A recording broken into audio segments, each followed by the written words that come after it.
What follows are some thoughts from just one guy. As such, they should be considered editorial content and not part of the regular newscast. Well, what's under the hat for this week? Well, the following is an open letter that I would like to send to both Democrats and Republicans in Harrisburg. Dear political folks, there's no doubt you live in a bare-knuckle world, a place where it's not good enough just to succeed unless you see the other side of the aisle fail. It doesn't matter the subject, the process is still the same.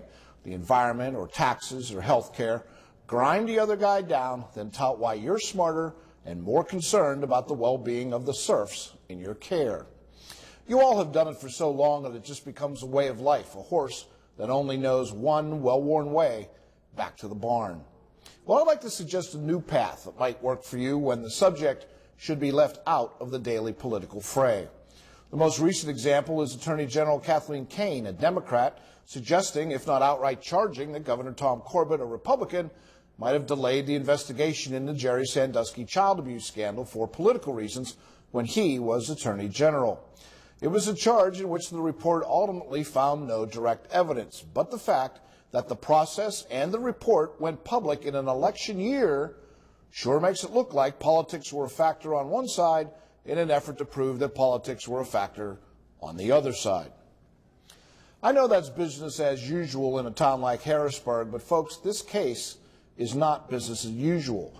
At the core of this are as many as a dozen families dealing with a loved one abused as a child, a terrible and sensitive subject that deserves more than being treated like a political football.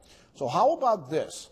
Every once in a while, when the subject is serious enough, leave it alone.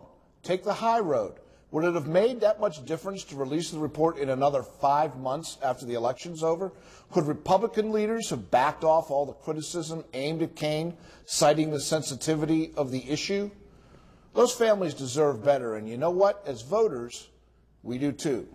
Thanks for listening. Signed, Scott Bremner.